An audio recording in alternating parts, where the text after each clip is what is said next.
Thank you so much for coming. My name is Kevin Gotkin. I'm a doctoral student here at the Annenberg School. I am super honored to be introducing the next panel and our speakers featuring Professor Patrick O'Neill and Professor Carolyn Marvin.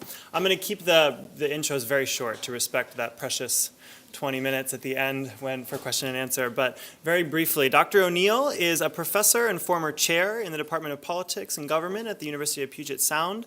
You can read about his books that he's authored and edited in your programs. He is a scholar of comparative politics, and his work has taken him from Eastern Europe to the West Bank and now to Iran. Professor O'Neill comes to us from Washington, but not from the city, from the state, and perhaps not accidentally then that he'll be talking today about the difference, political relationships between the capital or the center and its untheorized counterparts in the periphery.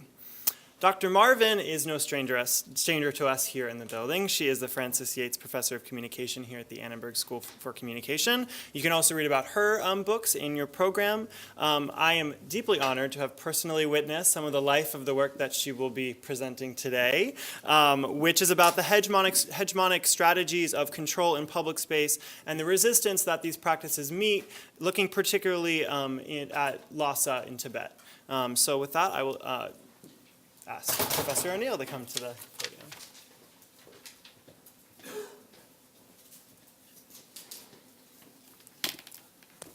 podium. Thank you, Kevin, for that kind interview. And a couple of things as we move into the second portion of the day. I want to say how grateful I am, not just to Ira and everyone here who's made this conference possible, but everyone who's been in attendance and the questions that people have asked. It's just been really interesting, and there's such a diversity of perspectives, and I think just the kinds of questions, the things that people know and that they're bringing to the table, really for me has generated some, in my own mind, some questions, things that I wouldn't otherwise normally think about. So it's a fairly convoluted way of saying thank you to everyone for being here and for your participation. I look forward to hearing what everyone has to say in the time to come. I'm going to try to speak briefly. That's almost nearly impossible on my part, but at least I'll try to make a public claim to this. And just I'll give a little bit of my background here that touches upon the introduction, which is my traditional area of interest was in Eastern Europe. I did work in Eastern Europe for many years, both before and after the collapse of communism, so in the 1980s and then in the early 1990s, and did work on that political transition. As that political transition finished and as they moved toward a consolidated democracy and then became integrated in the European Union, I turned my attention to other areas, which also, I think, for me, reinforced that I have a perverse interest in authoritarian systems. That doesn't necessarily reflect well on me, but that's something I learned about myself, and became interested in Iran, in the Middle East in general. I also do work on Israel and the West Bank, but on Iran. And part of my interest in Iran was what I saw as some similarities between political systems and ideology and some of the dilemmas of authoritarianism in Eastern Europe and what I understood to be the case in Iran. So I've made several trips to Iran in 2008, 2009, and most recently in 2010. As you probably can guess, I'm not of Iranian origin, and so travel to the country is somewhat difficult. I also don't travel on anything other than an American passport. So for those of you who are interested in traveling there and do only have an American passport and want to figure out how exactly to go there, we can have a chat afterwards, and I'll tell you a little bit about that. And I don't, and thank you to Professor Osman for not having any pictures, because I don't have any pictures either. I all of a sudden thought I had to get into my Flickr account, and I had to pull up pictures and show you some things, and I just gave up. So so I don't have any. I have a beautiful picture here of where we are. So so as you can see, this space. So let me. I think what I want to talk about, and again in this comparative sense, I want to talk about political and social space in Iran, how politics and individual and group action unfolds in those spaces, something we've been talking about a lot. there's been this discussion to what extent that's physical, to what extent that's virtual. There's been, I think, good discussion about the extent to which the virtual can replace the physical. There's a fair amount of discussion back and forth within political science, but in related social sciences about sovereignty, post-sovereignty, whether or not technological innovation in some ways undermines sovereignty. There's, I think, increasing skepticism in political science of this being the case, but that is still out there. So we have that myth about whether or not we're moving into these virtual spaces that are somehow undermining sovereignty. But in Iran, I think there's another important sort of idea, or I would say myth as well, that's really important for us to consider, and that is the idea that no matter what kind of spaces are being debated or contested over whatever language you want to use, that's being done by a single Iranian people, that there's one Iranian people. That there may be divisions between them, there may be class divisions, there may be divisions between religion and secular, there may be gender, but that these aren't identities that are necessarily linked to questions of territory. Okay, it's physical occupation of space, I understand, but in a geographical sense, I think is really what I'm more focused on in the greater geography in a sovereign sense of maps, of boundaries, of areas that are demarcated by the state. But in the background, in the case of Iran, I would say, and I come from this again from experiences elsewhere, there is this question about the center versus periphery. So really what I want to do in this presentation is raise some questions to which I don't have answers. And then you can decide whether or not they're questions that were worth engaging in the first place. The problem, I think, for social scientists in general is something that's referred to as selection bias, right? Which is that we tend to look at effects and we work backwards from them. So we see a revolution and we work backwards to try to figure out what caused the revolution. We don't start with the preconditions and see whether or not those led to revolutions. This is just a huge, huge problem in basic social sciences. So we see every revolution and we realize every revolution was led by somebody whose last name ended in an S. And so we realize that when leaders come to power whose last name has an S, revolutions take place with thousands and thousands of cases of revolutionary leaders' last name S, and they wind up getting shot, they wind up in the firing squad. And we realize that, in fact, our selection bias means that our cases aren't particularly good. And so when I use this example of selection bias, it is for us to think about Iran outside of Tehran. Right, to think about the periphery, to get away from the center for a moment, at least to ask that question, and to ask ourselves, what are the questions that we would be asking if we were asking questions which were beyond the center, which were beyond the metropole.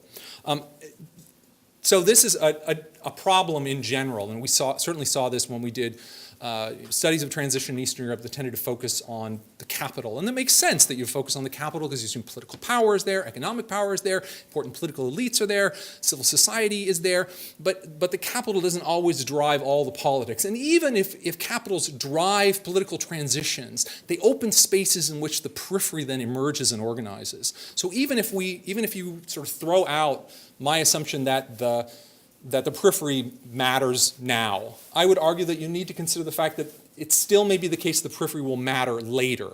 That, in other words, the center opens up the space in which the periphery then begins to have debates that the center didn't really think about. So this idea about center and periphery relationships. So two ways to think about this, I think, that are interesting. One is just in the location of elites, right? That there are elites at the center. We assume those elites are powerful, whether they're state elites, whether they're societal elites, they're civil society, they're economic actors, whatever the case may be. Those are the individuals that we want to focus on because they're doing the repression, they're fighting against the repression, they're going to be the agents of change, they're the agents of conservatism, whatever the case may be.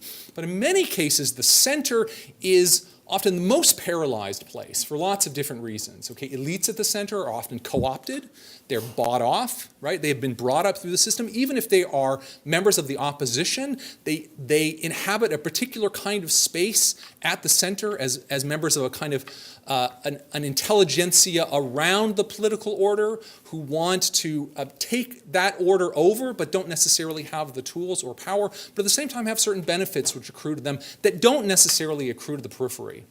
So I think we probably all know. University academics in the capital have a very different kind of relationship to power than university academics at marginal colleges and universities at a second or third level. I realize I'm now talking about myself, but that's a completely different issue that I didn't mean to bring up here, and I'll take it up with my therapist at another time.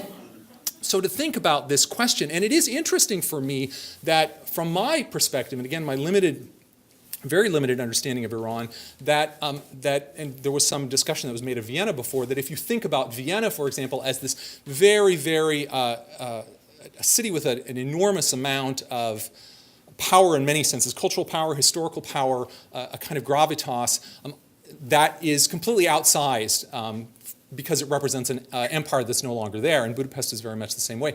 I would argue that Tehran is very much the opposite. Tehran is a modern city. It doesn't have that kind of historical weight. It doesn't command, I think, the kind of symbolic power in the ways that other cities, like Esfahan or like Shiraz or even Tabriz do in Iran. So those other cities is, I think, important cultural repositories that can be activated in interesting ways.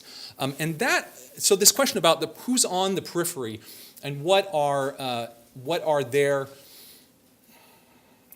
objectives and what resources do they bring to bear and what's their relationship to the state as opposed to individuals who are living in the capital and their relationship to the state. So those are questions that I think are worth asking and that people, I think, really need to engage when they get out into those areas. As an American, the difficulty of traveling in Iran means those sorts of questions that are very difficult for me to engage in. Again, for Western researchers in general, one of the problems is, because my command of Persian is rough at best. I mean, my reading capacity is okay. But again, for outsiders, where do we go? We go to the places where people speak our language. So unless we are an insider, unless we are of that origin, we go to the capital, we find the academics, we find the elites who speak English, we have a conversation with them, and we have selection bias. So again, I think we just need to struggle against that. And I don't have good answers for how we do that, but I suggest that we need to do so. And then I want to touch upon another element of center and periphery.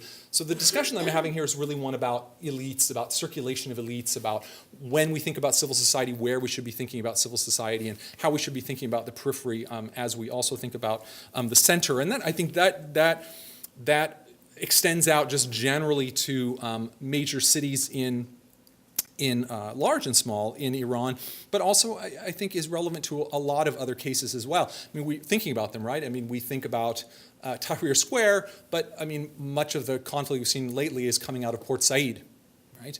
And in Said, the call was even, although I don't think it was literally a call for, but you had protesters who were calling for secession, right? This is not an ethnic demand. I think what it was, as I understand it, was that this was an expression of frustration with the center and the idea that the center is really dominating the political transition and that individuals living in a place like Port Said are not active participants in the transition process in Egypt in whatever direction it's going.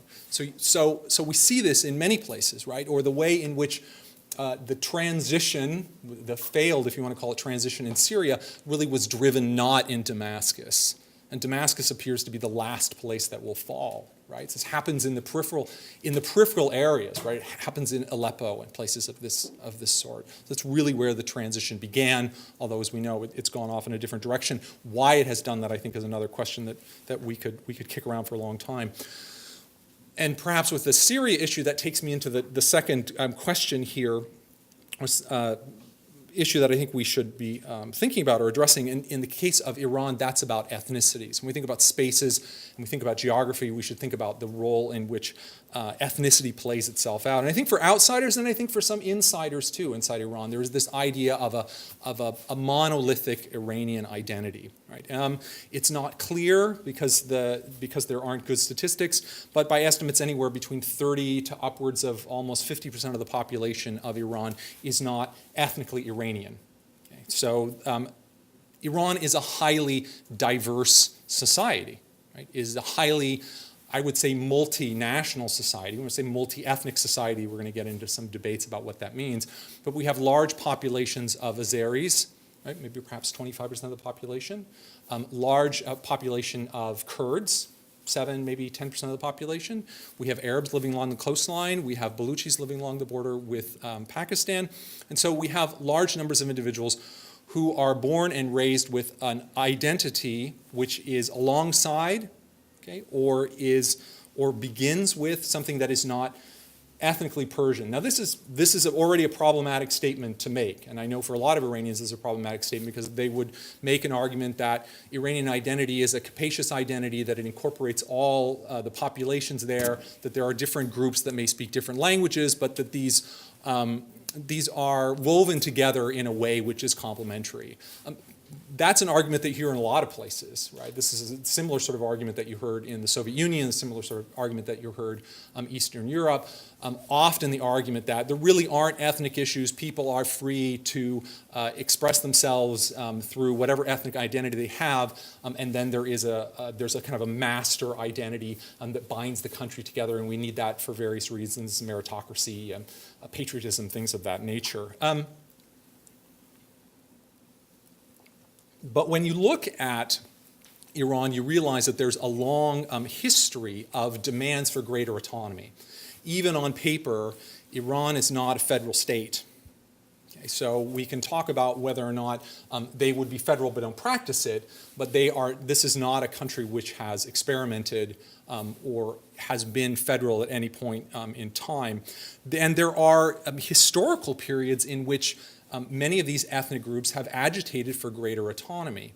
Right? So if we go back and we look at our Iranian history, we remember that the Kurdish regions and the Azeri regions became highly autonomous in the period immediately after 1945, After the 79 revolution, these areas essentially, the central authorities lost control of these areas. And they're eventually brought back in, but through quite a bit of struggle. And so the fact that there is an absence of ethnic demands now. So this is an interesting question about something which has not happened, right? So there's an interesting puzzle, which is why the Green Movement didn't occur coterminously or then open up the space for ethnic movements. Why didn't that pave that way? Kurds or Azeris would say that many would say, that we didn't participate in that movement. That wasn't our movement. We weren't involved. Okay? That was a movement was going on in the center that weren't really addressing their interests. So there's an interesting question about why that's the case and why ethnic groups felt that they did not see the Green Movement as something that was also serving their particular interests. So that raises a question of what they think those interests are. And I think there have been questions that have been raised, at least by certain ethnic groups or ethnic elites, Kurds and Azeris in particular, inside and outside Iran, that democratic movements, that members of civil society among the elite, among the center in Iran, really haven't engaged these questions in anticipation of their emergence down the road. Right? Irrespective of when a transition happens in Iran, an ethnic question will need to be addressed. Whether or not there's a particular solution, I don't know. But I think what I would raise that there is a need for social scientists, activists, people interested in questions of space to be talking about the periphery in anticipation of the questions that may emerge down the road in 5 years, in 10 years, in 20 years, whenever that may be the case. Because otherwise you wind up in a situation where you haven't thought about the questions until they come up. And then you feel ill-prepared to do this, in many cases because the circumstances are changing very rapidly, because in a period of political transition, people feel like they need to defend the state because the state feels like it's eroding. And so questions about devolving power, changing relationships between center and periphery, just go off the table. People who in theory would want to devolve power now just feel like I'm going to alienate my supporters and I'm going to open basically the gates to hell. And that is really a problem when you don't ask these questions ahead of time and you don't engage in these discussions somewhat earlier. So this is really something that I would ask that we ask ourselves, and I think it's a question that certainly ethnic groups or individuals representing ethnic groups in Iran are talking about, Kurds and Azeris in particular. And changes in the environment around, in spaces around Iran have made these questions, I don't know if they've made them more salient, but they've made them different, right? The creation of an independent Azerbaijan, right? The creation of a de facto independent state of Kurdistan in Iraq has really changed the way in which Azeris and Kurds can think about themselves and their relationship to co-ethnics across the border. So you can go into the Kurdish regions in Iran and you can meet Kurds who, when they want to blow off steam, it sounds strange to us, when they want to blow off steam, they'll go to Iraq. I mean, it sounds strange, but it's like, well, I can go to Iraq and it's much more liberal there, and they're having conversations with Kurds, or Azeris are viewing what's going on in Azerbaijan positively or negatively, but they are having these questions about whether or not there is an Azeri people, whether or not there's a Kurdish nation. These are questions that have always been there, but they are resurfacing as the borders in the last 20 years or so around Iran have really changed. So those are questions as well that I think we need to consider. And then the last thing that I'll mention here, and here's where I'll get kind of into some of the kind of wonky political science stuff, but I'll keep it really, really short, which is if these questions get asked, and if there are issues that need to get resolved, and you may dismiss all of this, and you're welcome to do so, then if these questions get asked about rebalancing power between center and periphery, particularly as it relates to ethnic groups, but not only as it relates to ethnic groups, what are potential solutions and what do we look for models? Because the Middle East is a really bad place for models because states in the Middle East are highly centralized everywhere. They're either eroding and centralized or they're not eroding and centralized, but there aren't really good models to follow in the region. It's not the area where you want to be looking.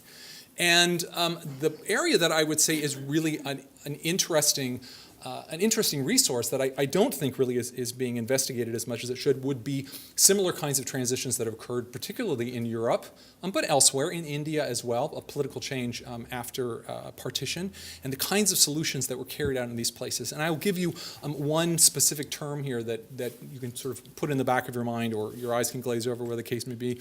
And this is the idea of what's known as asymmetric federalism. So I think I would argue that a solution for Iran, if the problems that I argue really do exist, then the solution for Iran in the future lies in what's known as asymmetric federalism. Now, what asymmetric federalism is, as opposed to federalism, is that there's not a uniform devolution of power across different spaces. So this is strange for Americans. It's like, you know, Washington is Oregon, is California. Oh, one's bigger and they got more power, but essentially you got your 2 senators, I got my 2 senators, and you got your Capitol building, it's ugly, I got my Capitol building, it's ugly. And we think about this as being a relatively uniform system. It doesn't need to be that way. And in fact, there are many federal systems or quasi-federal systems around the world where different regions have different degrees of power. You can devolve different kinds of power to different regions depending on the kinds of identities that those people have or the ways in which they feel that it's important to express themselves. So there can be bilingualism, right? So there's no bilingual education in Iran. There are no courses taught in languages other than Farsi in Iran. Okay? So it can be bilingual education, it can be tax revenue, it can be in a number of different areas. A good example of a transition that was very successful in this regard was Spain. Spain has a very patchworky system of devolution. And while it's created a system which sort of rocks back and forth in the past 18 months or so, we've probably seen sort of Catalonians being on the brink of independence, they step back. And in many cases, they step back because the situation works well enough for them. India, many people would say, is a state that by all rights shouldn't exist. Right? Shouldn't function. How can you have so many people living in such a huge state and actually get along?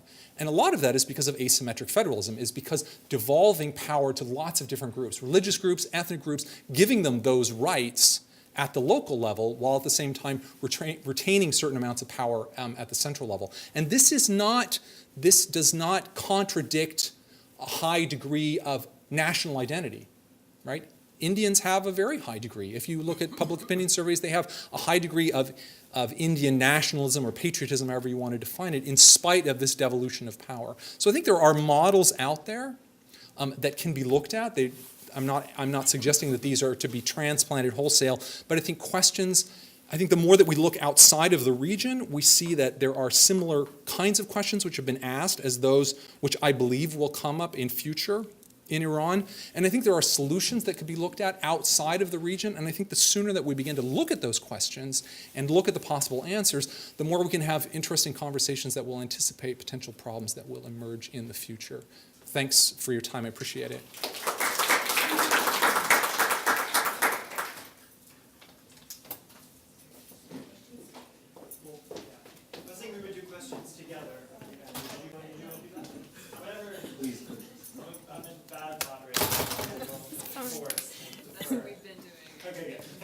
Okay.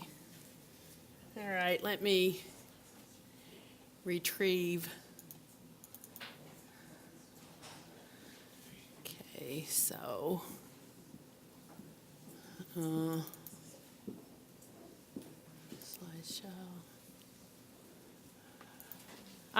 Okay. So I want to add my thanks to Breyer and Monroe for organizing a conference on this very important and timely topic, and to the other conferees for some really fascinating presentations today. And now for a different part of the world, Tibet, through a lens that nonetheless reflects much of what we have already heard about the dialogue between center and periphery, what is revealed and what is concealed, disclosure and enclosure, a term I will use a lot, and the right to the city. The frame I will use is presumptive public space, by which I mean material public space that serves the purposes of state power and that we've seen very much on display in Iran and Afghanistan and Egypt today, and for comparison, we may now examine in Lhasa. To add a twist to Don Mitchell's provocation and chime in with many of the presentations we have heard already, material public space is a necessity for power, just as much as it is a necessity for challengers of power. Presumptive public space exists, that is, where power is unwilling to grant full public expression to all citizens, but is constrained to conceal this fact to serve other ends, political or commercial, or both, which, paradoxically, leaves room for those deprived of expressive rights to find ways of communicating their message subversively, even if temporarily and often on recurring occasions. The mere existence of material public space, of course, unsettles any regime intent on justifying non-democratic rule with declarations on every possible occasion celebrating the happiness and unity of all its citizens. Exactly the material public space character of the Arab Spring was effective, of course, precisely insofar as it challenged undeniably, through the presence of dissenting bodies, a presumptive public narrative of unity. So let us consider Tibet, a colonial project of China since 1950, where the stakes of presumptive public space, given the Chinese mantra of social harmony and stability, are high for both ethnic Tibetans and their Han overlords. I will focus on 3 public spaces in Lhasa, differentiated by the degree to which the regime is able to control their presumptive character through a process I conceptualize as enclosure. Necessary background. Tibetans have no enforceable legal rights of dissent. Any informal atmosphere of tolerance disappeared with the Tibetan riots of March 2008, which caused particular affront to the PRC for occurring during the lead up to the Beijing Olympics, when the Chinese record on human rights was already a matter of international scrutiny. The answering crackdown by the regime, intent on containing a rapidly unraveling wave of unrest across the plateau, was brutal. That unrest has not fully subsided, and in the last 2 years, Tibetans have taken up a new and attention-grabbing, not to say very distressing, strategy for challenging presumptive public space, self-immolation. 99 incidents to date, all of them but one since the 2011 anniversary of the riots. Since the PLA first arrived in Tibet in 1950, the Han have established their own facts on the ground, starting with the built environment of Lhasa. In 1950, the whole of the sacred city was 3 square kilometers. Today, that 3 square kilometers is a shrinking ethnic enclave that takes up less than 3% of a rapidly expanding city of Chinese buildings. The regime has also flooded the capital with Han workers, lured by government incentives or displaced by agricultural modernization or natural disasters, so that the feel of the city, the architecture, the shop signs and billboards, the bodies, is that of a majority Han population and an indigenous minority working in menial jobs. The best estimates are that 2/3 of the capital's 250,000 residents are ethnic Han, even though Tibetans still constitute 80% of the population of the country as a whole. To enforce presumptive public space, the Han deploy enclosure, a term defined but not developed by Foucault as, quote, a protected place of disciplinary monotony, and which I will define as a symbolic wrapping of material space that puts walls, barriers, and surveillance to ideological use to harness and strangle a target space from without. To suggest its mechanisms, I rely on Stephen Flusty's arresting analysis of what he calls paranoid spaces, which are stealthy, camouflaged and concealed to make the space difficult to locate, slippery, paths of direct approach are lacking, crusty, posing physical barriers to access, prickly, uncomfortable to occupy, and jittery, cannot be utilized unobserved. I'll add one more to that, ingested, by which I mean which I'm referring to methods of devouring, enveloping, or cannibalizing a target space. These are strategies that the PRC has put to work with varying success in Lhasa. What these mechanisms are up against is porosity. Degrees of porosity, which has a number of dimensions, push back against enclosure. With this in mind, let's take a look at 3 ethnosites from the least to the most successfully enclosed in order, also in order as the holiest, the most prestigious, and the newest. First, the Barkor pilgrimage path around the Jokang Temple at the heart of the old city, which contains perhaps the most sacred shrine in Tibetan Buddhism. Second, the Potala Palace, highest in the planet, the very emblem of Tibet to the world, and for centuries the residence of the spiritual head of the main Gelugpa school of Tibetan Buddhism, the Dalai Lama, who fled at risk of his life in 1958 to Dharamsala, India, where he now lives in exile. And finally, the Lhasa train station, the largest Chinese-built edifice in Tibet, the terminus of an enormous public works project connecting Lhasa to Beijing by high-speed rail and completed in 2006.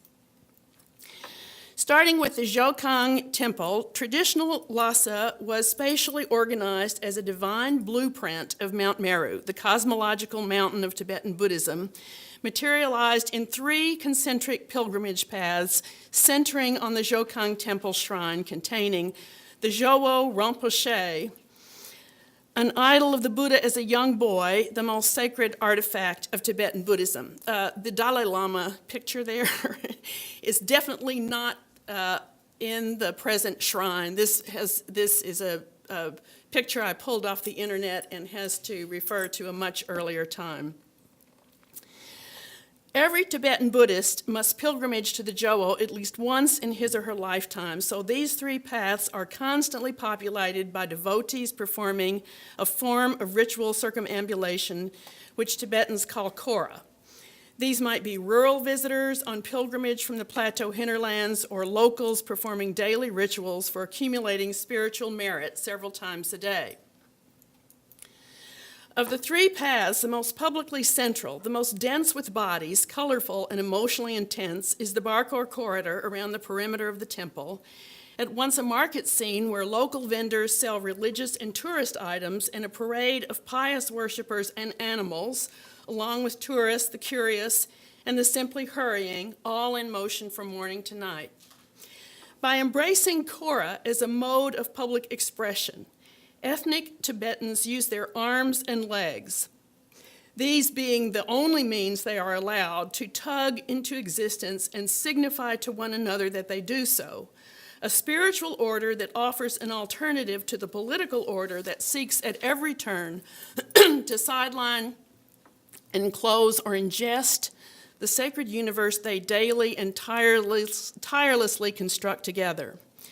Since kora is a very potent public witness, it is no accident that the most explosive confrontations between Tibetans and the authorities have begun over the years in the Barkor, and most often with monks. Though the Barkor is real estate of surpassing importance to both Hans and Tibetans, the corridor is difficult for the Chinese to fully control. Witnessing kora is a defining touristic experience for visitors, Western and Chinese, whose dollars are necessary to help offset the investment the PRC has made here to secure valuable water and mineral resources and to fortify Tibet as a land buffer against nuclear India to the south. The publicly porous central node of the old city, publicly porous central node of the old city, any physical control would be and has been politically clumsy by making obvious to even the most politically innocent the structure of force that controls the religious activities of Tibetans. This makes the Han vulnerable to international criticism and endangers the touristic romance that translates into revenues. Since every public confrontation between ethnic Tibetans and police is immediately reported out on dissident blogs and social media, the Chinese must show their hand carefully. Because its enclosure is highly visible, the Barkor corridor is a relatively unsuccessful presumptive public space. There's what I meant, but you just saw some more circumambulators. Local armed police are seated in pairs on each of the four sides of the temple beneath parasols, not up here, but you can see where the parasol goes, against the harsh plateau sun. The stream of circumambulators parting around them as they survey the passing parade while poised to shut down any unfurled Tibetan flag, any flash of a protest sign or picture of the Dalai Lama, or attempt at self-immolation. A police station is prominently located almost opposite the entrance to the temple, and a tangle of surveillance cameras is mounted to and visible to all around the Barkor. In 1984, a section of the medieval fabric of the old city was cleared to make a plaza in front of the Zhoukang. It allows parking for tour buses, but also makes a staging ground for troops to sweep in at a moment's notice of disorder. In Flusty's terms, the corridor is a jittery space under surveillance. Since dissident Tibetans have practiced ways of exchanging messages in the orbiting stream of devotees, it is also space uncomfortable to occupy for some, a prickly space. It is nonetheless highly porous, and authorities are visibly on the defensive. The second ethno-site is a more successful enclosure from a Han perspective, but in the end, perhaps, I'm a little behind, sorry, we have more there. Perhaps fatally porous as well. The 13-story fortress monastery at the summit of Marpo Rui consists, it is said, of 1,000 rooms. Historically, these were devoted to religious ritual, the administration of the Tibetan nation by the Dalai Lama and his functionaries, and the Dalai Lama's living quarters. Built over 10 centuries from the 7th to the 17th, the palace is thought by religious Tibetans to be the mythical abode of Avalokiteshvara, the Bodhisattva of compassion, reincarnated in each successive Dalai Lama. Today, the palace is a trophy of democratic reform, as the Han takeover is called, seized when the Dalai Lama fled, leaving his entombed predecessors in the custody of the PRC. This conquered site has become a state museum where a triumphalist Han narrative of Tibetan history unfolds unchallenged. Religious worship is, of course, forbidden here. The Potala remains the most popular tourist destination in Tibet, despite the tightly controlled process that makes securing tickets to visit it a time-consuming bureaucratic process that gives authorities ample opportunity to vet the undesirable, and in spite of limits on the number of tourists visiting on a given day, all closely chaperoned by state licensed guides on set tours through the museum portion of the palace for strictly limited time periods. Not to mention that climbing the many stairs to the top is not for the faint of heart. Ethnic Tibetans, their number limited to accommodate the tourist allocation of the day, visit through a separate entrance. Some perform small, surreptitious rituals when the guards aren't looking. In 1996, the Chinese installed a vast horizontal plaza at the base of the Potala, emphatically stamping the Chinese brand on the noblest structure in Tibet. Like Tiananmen Square, New Potala Square's egalitarian horizontality pokes a revolutionary thumb in the eye of the aloof and mysterious Potala.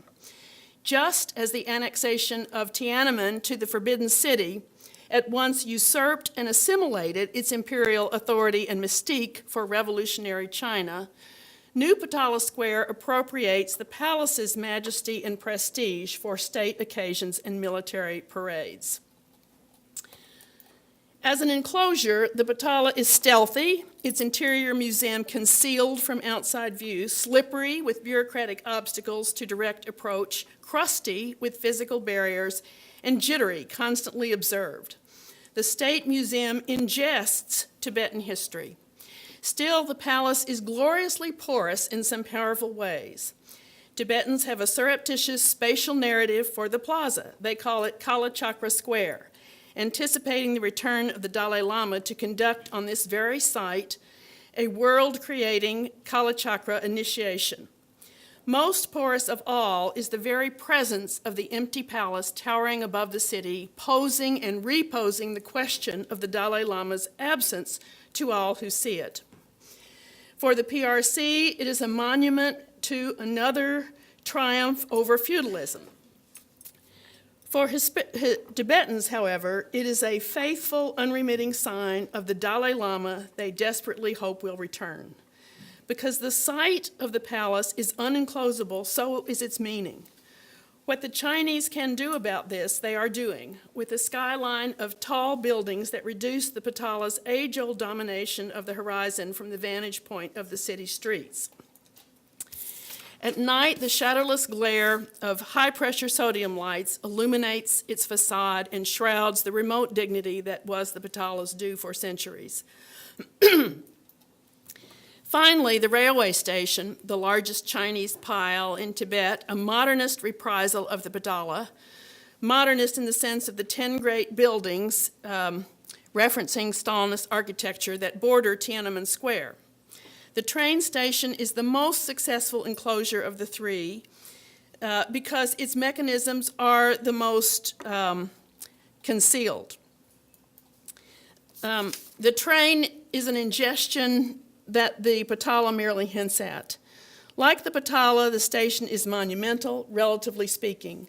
Like the Potala, it reprises the color palette and distorts and exaggerates, like Frank Furness, for those of you that may know who this is, in the Philadelphia architect, the scale and proportions of traditional Tibetan architecture. On the other hand, the station is not, like the Potala, embedded in a natural landscape, but dominates the man-made concrete plain that surrounds us. Visually, it straightens out the sloping lines and graceful curves of the Potala. Its interior decoration, not so subtly, sinicizes the 7 auspicious Buddhist symbols.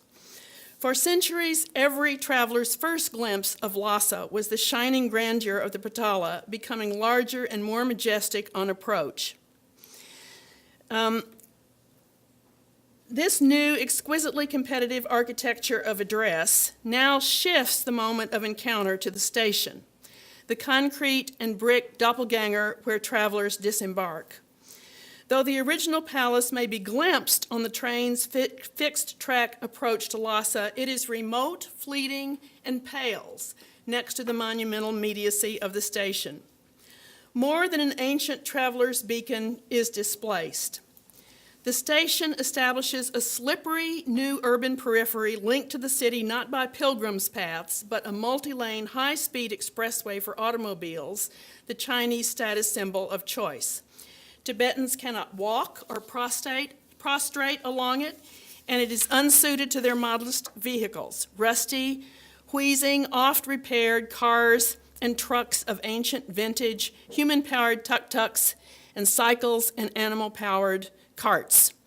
More problematically, the highway explodes the mandalic cosmology of the ancient city, the divine blueprint. The station reprises the Potala not as Mount Meru, the cosmological center of the Buddhist universe, but a frontier outpost in thrall to Beijing. Through secular duplication, a divine singularity is refashioned as one of a matched pair of temples to the rites of tourism.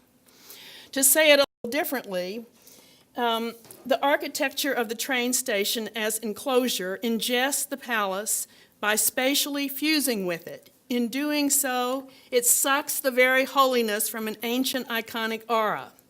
Reimagining the Batala, it conscripts it as a collaborator with the regime. And last, a word about the train itself. Certainly not an ethnocite, but an enclosure in the most modern terms. A world-class engineering marvel, the train traverses permafrost for more than half its length of 710 miles from Gormo in Qinghai province to Lhasa. Here is an enclosure platform that shields travelers from direct experience with the plateau. Experience that might reveal the Han environmental assault on the landscape, the destruction of the traditional economy by forced removals of herders from pastoral homelands to prefab settlements near the railroad where most will become poorly paid service industry workers, or the militarization of the plateau. High-speed vistas reduce the landscape to a vast blur of uninhabited scenery that insulates travelers from actual Tibetans who might complicate the picture of largesse the Han have sought to wrap around the coming of the train. The ride is seamless, neither prickly, uncomfortable to occupy, nor obviously jittery, constantly observed, neither difficult to locate, stealthy, or lacking direct approach, slippery. Its defining crustiness as a barrier to the natural environment wraps riders in comfort and thereby avoids detection and critique. It is a wildly successful enclosure platform. Michel de Certeau aptly describes train travel as, quote, a module of imprisonment that makes possible the production of an order, a close and autonomous insularity. To sum up, enclosure is a Han strategy aimed at starving and then absorbing the spiritual sphere that was once materialized as Tibetan public life. Today, this includes sequestering Tibetans from contact with the Dalai Lama by preventing his return to Tibet. The PRC recently decreed that all newly reincarnated lamas must be PRC approved, a preemptive strike at the 77-year-old Dalai Lama's successor. The 14th has parried by predicting the appearance of his reincarnation beyond the borders of Tibet. This is a risky tactic, not least for spiritual reasons. An emanated Avalokiteshvara with no distinctively embodied auratic personal connection to the landscape that holds up the cosmic universe cuts the divine ground literally from under the bodies of devotees. I would like for that word to be devotees, but it insists on being devotees. For sure, the PRC will put forward its own hand-picked reincarnation whose rootedness in Tibetan soil will be trumpeted over any deterritorialized successor to the 14th. It is in this light that the dramatic and grim upsurge in the self-immolation of Tibetans as a mode of public protest must be understood. It is as though religious Tibetans see little alternative but self-eradication as a means of providing the Han of that satisfaction. This extraordinary devotional act utterly defeats the forced fiction of a presumptive public space that stands in for a harmoniously unified population. Instead, it seizes public space for religious Tibetans, if only temporarily, on their own uncompromising terms. There have been 99 self-immolations since the 2008 riots. Only 2 have occurred in Lhasa in March last year. One assumes because of the degree to which the Bar Corps is strictly patrolled and enclosed. It should be remembered that Tibetans understand their history as an oscillation of decline and revival on a scale of centuries. By overlaying a transcendent spiritual order on a political one, devotees testify to who they are and what they intend to become in relation to the forces that surround them, secular and divine. Spiritual strength materialized in Korah and now self-immolation carves out a domain that temporal power cannot reach. Quote, the Chinese say this is all one country, a monk from southern Qinghai told a journalist on the first anniversary of the 2008 riots. They don't know what's in our hearts. The monk tapped his chest. Here is the most protected enclosure of all. Thank you.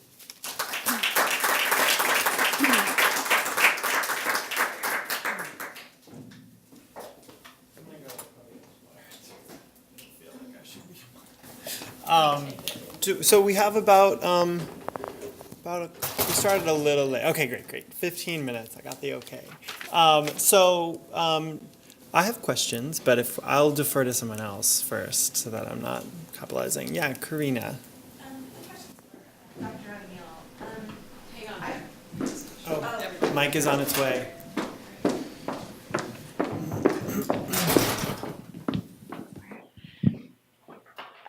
I was wondering if, in your experience, you've seen any will from Iranian people to implement something like asymmetric federalism, and if so, in what way has that been voiced and by whom? By what ethnic or sectarian groups? That's a great question, and I think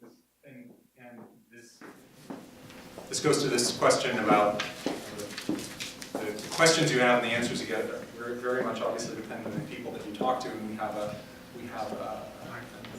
expat community of Iranian activists who are Persian or Iranian, and we have a large community of Azeris and Kurds living inside and outside Iran, obviously with different kinds of agendas and interests. I think a lot of the discussion about federalism in particular I think has been advanced particularly strongly by the Kurdish population. And you do see this being articulated very openly, discussions that what they would like to see as a solution for Iran, dealing with questions about autonomy could be resolved in a federal way. And I think from their perspective, and again, just giving their perspective, is that, I think as one scholar put it, that even many opposition forces inside or outside Iran see that the solution to the current political system is one that is a liberal individualism where you're giving individual rights, and therefore we don't have to address group rights, because really what we need to do is we just have a more just constitution, then everybody will have individual rights. And if we go in this direction, then essentially a discussion of federalism is tantamount to separatism.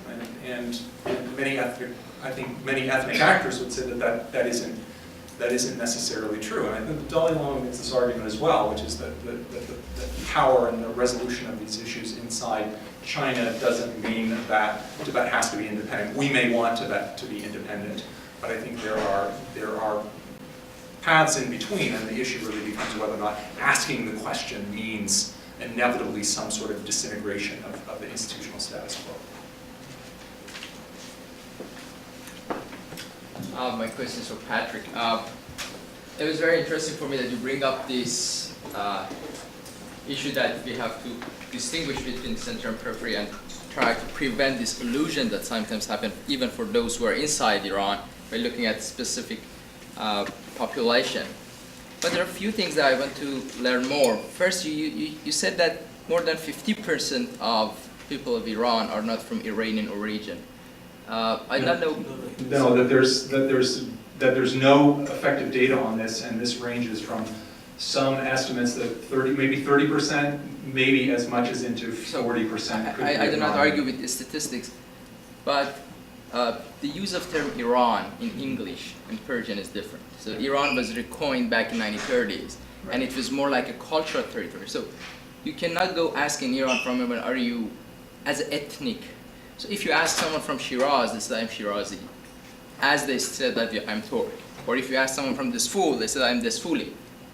So we'll not have something that Iranian origin, and this is what I assume, but I was thinking that if there's any other data on it, but I think we should distinguish between this use of term Iran that has lots of political load in it after the reinvention of this term in 1930s. You mentioned another things that Turks and Kurds, they think that the Green Movement does not belong to them. Do you have any empirical evidence on this? Did you say Turks or did you say Azeris? They said that, in Farsi we call them Turk. Okay, I know, this is why I asked the question. Yeah. Okay. Okay, so was there another? I said that, and the third one is that it's very interesting. I want to open up this discussion. When we're talking about ethnicity and minority and this sort of things in Iran, I want to use this definition of minority as not a statistical population, but those who have access to power structure. And if you go there, okay, so how we define a minority? So someone may argue that we go back to the population and statistics. If you are 5% of a population, you are a minority. But more recently, we define them those who have access to power structure. Based on this, one may argue that in the last 1,000 years, Turks were never been, I mean Turk, those who came from Central Asia to Iran in like 10th century, and then up to right now, they've never been minority in that sense because they always have a very, very good group of power structure in Iran. And something that is important in all the uprising, I mean, in 1999, it's Tahrir, the university students, the second city get in was Tabriz. And one of the cities that had casualties, the people died, was Tabriz. Right after the uprising in election, the night I was on phone with friends in Tabriz, Tabriz was the second city. I mean, from the time of the constitutional revolution, they usually lead or they are the second city that joined Tehran. And may I just add one point on that that's related? 1999 student revolution, uprising, was from dormitory of university, meaning they are not from Tehran. So they are all from the peripheral area. And I may add even that that kind of diversity and peripheral is more complex than even just ethnicity. And I think that's the idea of Iran as a kind of centralized idea is totally production of Reza Shah. Because, for example, I'm Iranian, I'm call myself Irani, and I'm not from any ethnic, but from my hometown, when I'm speaking Farsi, I'm speaking in Farsi for 4 centuries ago. So, for example, I'm speaking in Farsi, but if somebody is from Tehran, hardly can understand me for 2%, not more. So I think, as Ahmad mentioned, it's just a matter of access to the power is more important than emphasizing on ethnicity, I believe. Yeah, and I think I agree that these are all really important questions, and I think it's all about the modernization, because historically, Iran had never had a central, in the modern sense, government. Iran always was running based on local government. Like during Qajar period, all the local, basically. Even the term that at the time they use, I know that Persian, they call it Mamalik Mahruse Iran, which means that those countries that they get included by the concept of Iran, which is go back to Sasanian time. And it was after the Russian war, actually it was gone. So Reza Shah just reinvented it. Right. And, I mean, these are exactly the sorts of questions. I think the point that I'm making is these are exactly the sorts of questions that need to get asked. But I think in many cases, and certainly you're welcome to disagree, that for many people to say, well, these issues have largely they're resolved. They're not really issues. Therefore, they're not questions that need to be asked. And I think as a second point here is that even if the point that you're making, I mean, the points you're making are well taken, then I think this idea of this question about identity of what does it mean, who is an Iranian, and this is a debate that happens in lots of countries, and these ideas of multiple and complementary identities, I mean, these are all over the place, right? So they're certainly not unique to Iran, and we can find them in lots of places around the world. But even if we argue that these issues are not as salient as some would argue, maybe let's say that there are some political elites among minority groups who want to state that this is a bigger issue than it really is because they want to agitate for political power and a position of change. I'm just trying to just assume that that's the case. It doesn't change the fact that when you open up the space, people will want to raise these questions, even if the question isn't already there. So countries back their way into these questions, in many cases not thinking about them ahead of time. And I would just give you, again, an East European example of this, which was, Czechoslovakia shouldn't have broken up. There's no reason for it. Right? There isn't this massive, heady Slovak nationalism chafing at the bit, waiting for Václav Havel to allow them to finally express their long repressed nationalism. It is not analogous to the situation at all, and yet now we have two countries. How did we wind up in that situation? Because Czechoslovakia basically backed into it by not asking the questions in the first place. because the discussion was entirely about the rights of the individual. We'll solve the rights of the individual and everything else in terms of state questions, questions of stateness and sovereignty. Those will all fall into place, and they may not have resolved in a way, and we may not care, right? But the European Union, I get to go to the Czech Republic and Slovakia. Now I get to go to 2 countries instead of 1. It may not matter to us at all, but I think for many people there, they wound up in a political solution that they didn't want to be in the first place. So I think asking those questions first, and with perhaps exactly the answers that you are providing, allows that dialogue to emerge now rather than later. I mean, basically, I agree with you, but what I'm saying, that kind of peripheral is more than ethnicity in Iran. Sometimes you can put more layer on it Yeah, to absolutely. understand the power relation in Iran. Can I ask a question of Professor Mark? I'm trying to think through the relationship between ingestion and enclosure. And forgive me for making this a little bit metaphorical, but it seems like the 3 ethnosites, if we're talking about the metaphor of ingestion, right, like the train station would kind of be like the esophagus, and maybe like the patala would be like the stomach or the maw, and then like, I don't know, the barcor would be like the intestines or something. We just ate lunch, huh? I'm thinking it's working. But I mean, it seems like, right, that the train station being the most successful case of enclosure might suggest that what you're talking about in terms of ingestion happening in Lhasa is actually indigestion or something, right? That like it's actually I don't know how far we can take this. But when you talk, right, about the limited enclosure meets limited success, I'm wondering about, I guess about how, what is the difference between ingestion and enclosure? Like, yeah. Well, that's a very fair question, and you've just added a new layer to how I can think about it. But to me, the notion of enclosure, what's important about it is whether you can see it or not. Because if you're aware of it, then you're aware that power is doing these things to keep people from speaking. But the reason that I thought about the train station differently is because the architecture there is, I mean, it looks as though it's a complement to the Batala. You know, this is an imitation, this is a reprisal of something that is a central symbol of traditional religious Tibet. But in the process of doing that symbolically, it also modernizes it, because that's the Chinese project in Tibet, is to modernize it. And this excuses all kinds of political suppression that is going on. And so that train station that looks like it's a tribute or a compliment in some ways, it is an index to the Batala, this very ancient, important, very singular structure.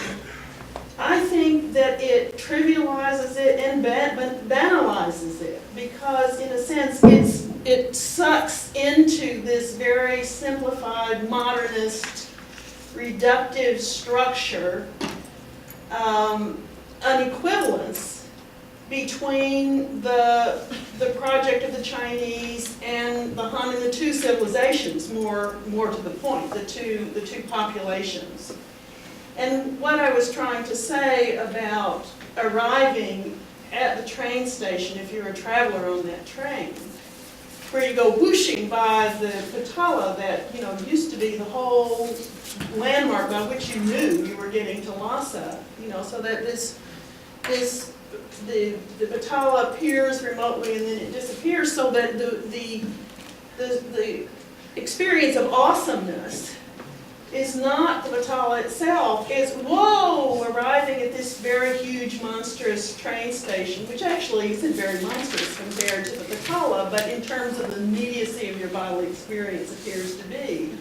And then if you are a traveler, then you are very much enclosed. Since the 2008 riots, you have to stay in Chinese hotels, you have to go to Chinese approved tour sites and so on, so you're very much enclosed. But to me, I say ingest, because I don't think that's immediate. What I'm saying, the interpretation I'm putting on the impact of the train station I don't think that's immediately obvious, and I think it takes some thinking through to show the ways in which it is the Chinese appropriation of the traditional culture for the purposes of China and not for the purposes of Tibet.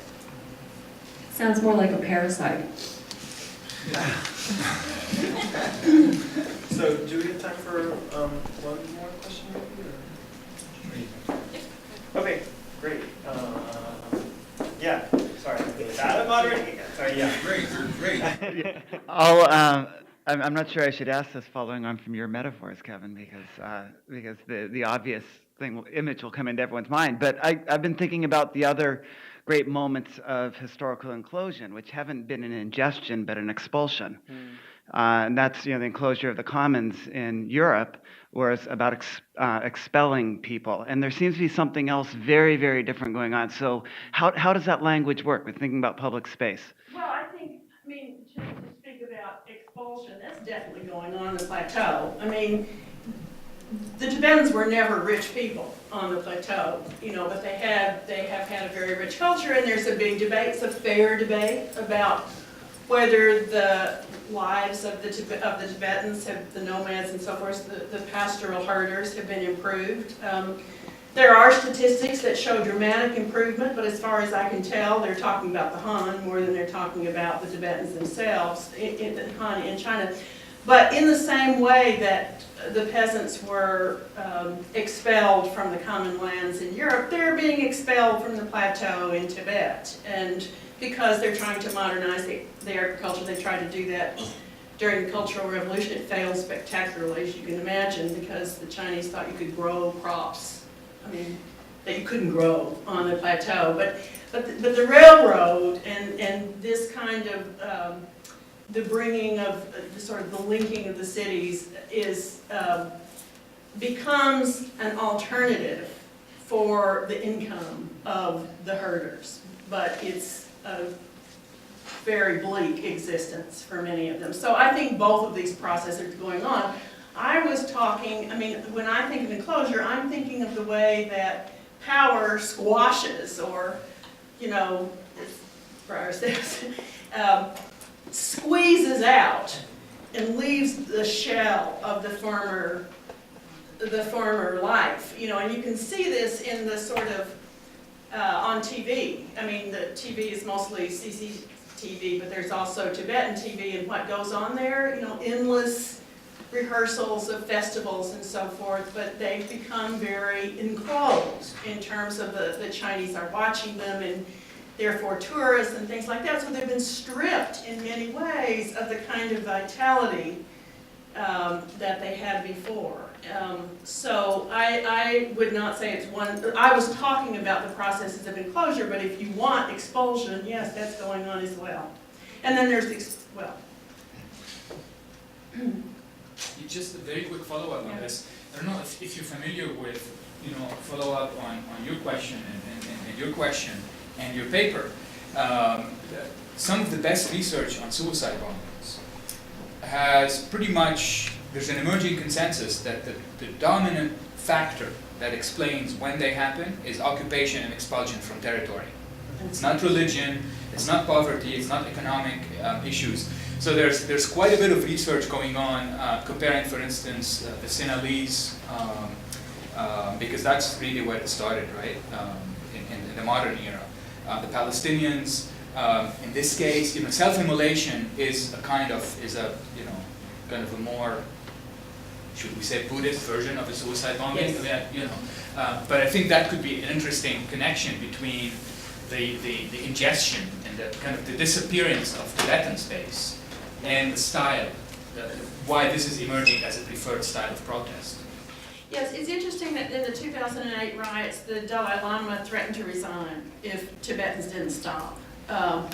And of course, one of the things that was interesting about the 2008 riots was that sometimes this kind of violent encounter has been confined to the religious orders. But in that case, because of the brutality exercised against protesting monks, the local population began to burn shops, and in fact they killed some Han. The number of Han killed was much smaller than the number of Tibetans that eventually lost their lives, but these are, you know, scorekeeping for different sides. But the Dalai Lama threatened to resign at that time. Now, it's been very interesting what he said about the self-immolations, because at the beginning he was a little more ambivalent about it, and while he hasn't endorsed them, he's acknowledged that this is a very, I mean, because they don't hurt anybody else, you know, I mean, I think that's the difference. This is exactly what you're talking about, the style.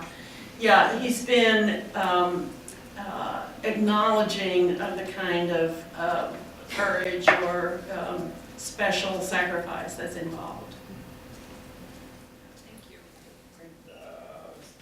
If there's other questions, maybe everyone can just ask them, and then we can talk about it over the break. Yeah, we'll give people a chance to go to the bathroom and have some coffee. Okay. We have lots of time at the end of the next. All right, so we'll take a 5-10 minute break.